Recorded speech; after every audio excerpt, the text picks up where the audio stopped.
बहन, बच्चे, इन सब में से पति का कर्तव्य पहले किसके प्रति है? जो भगवत मार्ग पर चल रहा है, सब में भगवान देखता है, वो ऐसे में किसे प्राथमिकता दे? सबसे सबसे पहला कर्तव्य है कि हम श्री भगवान के हैं। सबसे पहला कर्तव्य हमारा मनुष्य जन्म में हम भगवान के अंश से, सिद्ध बात है, इसमें कोई भाव करने की जरूरत नहीं। हम तो है ही ना श्री भगवान के। अब जिस समय जैसा कर्तव्य उपस्थित होता है, जैसे पत्नी हमारी अर्धांगिनी है, उसने सर्वस्व समर्पित किया है अपने जीवन को हमारे को, पाणी ग्रहण हम किया। अब उसकी बहुत सी वृत्तियों को साथ में, जैसे मकान समर्पित हो जाए तो उसका जाला भी आपका, उसकी मकड़ी भी आपकी, उसकी छिपकली भी आपकी, ऐसे उसका स्वभाव, उसका वर्ताव आपका। अब आपको संभालना है। अब हमारा दायां हाथ बायां हाथ हमारा ही शरीर, तो आप और आपकी पत्नी, अब आपकी मां है, आपके पिता है, दोनों को चाहिए कि उनको सुख में है, शरीर सुख, वचन के द्वारा, चेष्टाओं के द्वारा सुख।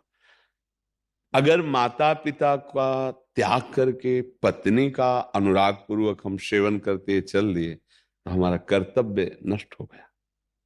अगर हम पत्नी को त्याग करके माता पिता का पक्ष लेके उसके, हमारा कर्तव्य नष्ट हो गया। बहुत विवेक की जरूरत है। उसने संपूर्ण अपने जीवन को दिया, सत्य मार्ग की बात कह रहा हूं, एक संसारिकता से नहीं, अध्यात्म से। अब वो हमारा एक आधा अंग है, तो हमारे अंग को चोट लगे तो हम सह सकते हैं, लेकिन हमारे धर्म को चोट लगे तो नहीं सहेंगे। अगर पत्नी को माँ ने हमारी गाली दिया तो हम पत्नी को दुलार करके समझा लेंगे, देखो हम तुम एक हैं, वो मेरी माँ है, यार क्षमा कर दो, प्यार से रहो ना।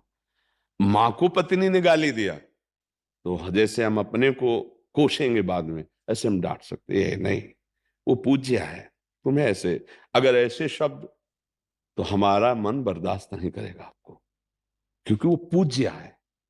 पत्नी हमारा अंग है, माँ और पिता हमारे पूज्य हैं। अच्छा, बुढ़ापे में बुद्धि का फर्क हो जाता है, निर्णय में चिड़चिड़ाहट पैदा हो जाती है, स्वभाव में रुक्षता आ जाती है, सोच विचार की कमी भी हो जाती है। हमको उनकी बातें नहीं ध्यान देनी।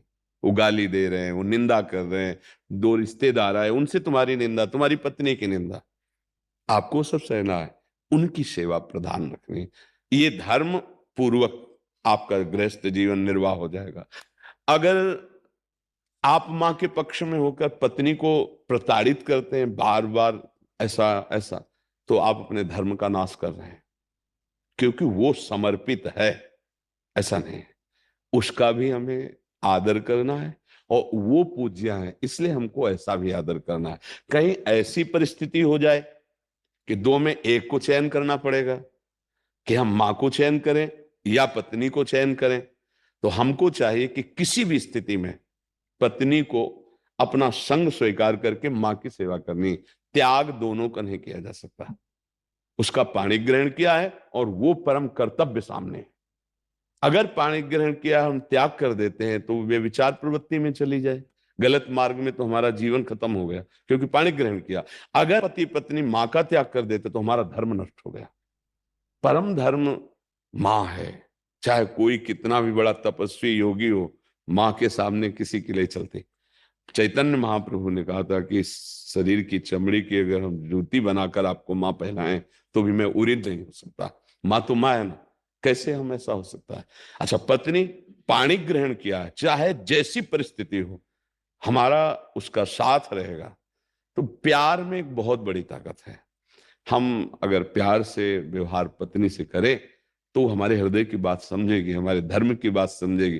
पर मां और पिता अगर ये वयोवृद्ध हैं, असमर्थ हैं, तो इनके त्याग करने की बात नहीं सोचनी चाहिए।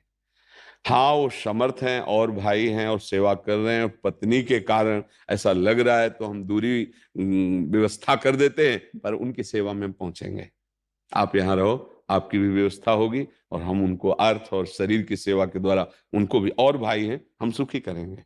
ऐसा अगर नहीं है तो फिर हमें ये प्रेम व्यवहार